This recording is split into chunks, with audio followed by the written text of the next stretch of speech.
Hey guys, welcome back, and it's time to check in on Rings of Power, a show that I know most people have probably forgotten about. To be honest, it's kind of one of those things that I know that the viewership drop-off was pretty massive after the first two episodes. I know people who are not Lord of the Rings buffs, not the biggest fans in the world, who couldn't make it through the first two episodes, and I think it was about a 64% drop between the first and second episode, or from the second episode on. Whatever it was, the majority of people who tried watching the first two episodes did not finish this show. Generally disliked. It's currently sitting at I think at a 38% on Rotten Tomatoes. Not great. Really not great. So now they've got a lot of the hype. They're trying to get the hype going again for season 2, because we got that coming up here pretty soon. And so the director has come out recently, and Morfydd Clark has come out, and they've all been talking about the things to expect in this next season. So Morfydd Clark, if you don't remember, she's the one who played, Guy Ladriel, the girl boss Galadriel. She had this to say recently when she was asked what we were supposed to expect from season 2 here. So, what can I say about season 2? I would say it's a lot of new villains, which we're excited about. I love a villain, and yeah, that's probably all I can say. So a lot of new villains. That's her insight on it. That's all she can say. And so there's a lot of question marks about, there was a rumor that there was going to be an Indian guy that was going to be cast as possibly Sauron, even though, Halbrand here, this guy was technically Sauron. Then you got the original Uruk here, the elf that was turned into an orc, or whatever, however they tried passing off this whole Adar character. I can't recall. It's been so long since I watched this show. Now we have the director coming out in an interview and basically saying that season 2 is going to be edgier and darker than the first season, because that's what everybody wants. They're trying to sell this show like a Game of Thrones type thing, and it's not Game of Thrones. It's supposed to be based on Lord of the Rings. It's a different audience than Game of Thrones. But she had this to say. She said, Middle Earth will start to look and feel a lot bleaker. What I know and what I can say for a fact is that it's going to be darker, and it's going to be edgier and more character-driven. I still think that we have some very interesting episodes coming up. She added, I think it's going to be a very good season. Well, okay, keep your fingers crossed. We tried to make it more gritty, a little bit more dirty, I guess, and not in the image, but to make it as authentic as possible. We have some very surprising twists and turns in it as well. Now, keep in mind, the director of the show, and there are also some directors that are helping, there's 8 episodes and three other guest directors, or 2 guest directors. I can't not remember the list to save my life. But every one of these women that's directing this season, and it's all women, there's no male directors, which is fine as long as they know what they're doing. They worked on The Witcher, Wheel of Time, Empire.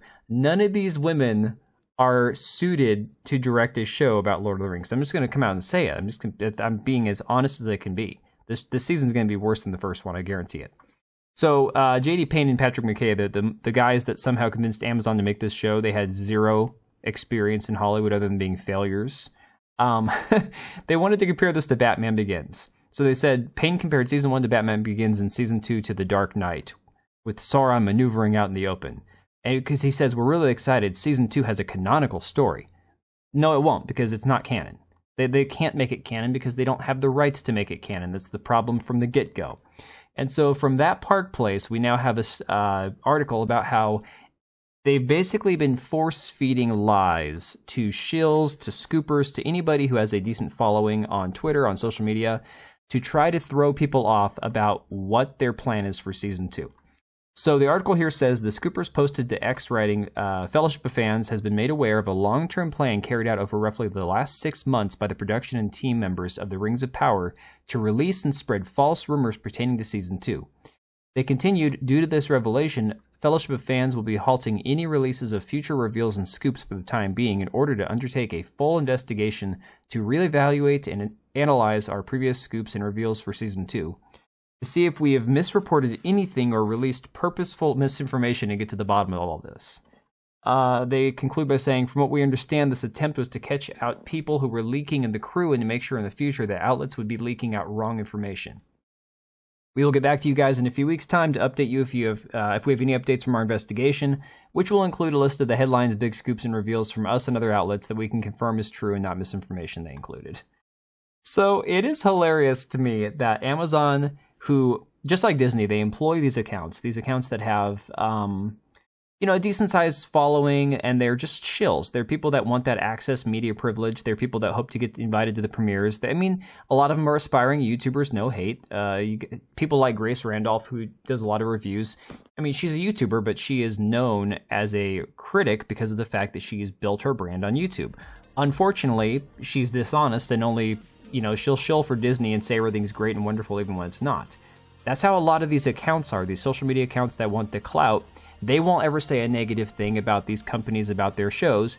They won't be honest. And now they're finding out that they got lied to by Amazon, by the crew, to try to throw the critics off, to try to basically,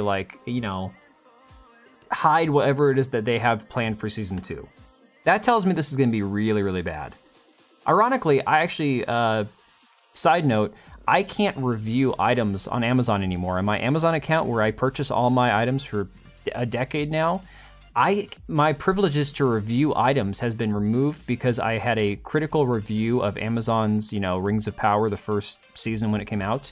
I watched it, I left a scathing review. They've locked my ability to review products since then. So that's how these people handle criticism. So let me know what you guys think down below. Let me know what your thoughts are on season 2, and we will catch you guys later. And if you made it this far, thank you for watching the video. We do have 2 channels, one for daily uploads, the other one for more of my live streams and hot takes. Links to both are down below, as well as the ability to join as a channel member for as little as $3 a month, and that'll greatly help us out. Much appreciated. We also have links to our Etsy accounts down below, as well as our website. We also have Locals and Subscribestar. If you didn't want to support us on YouTube, you can support us through those. Thanks again for being here, and we will see you on the next one.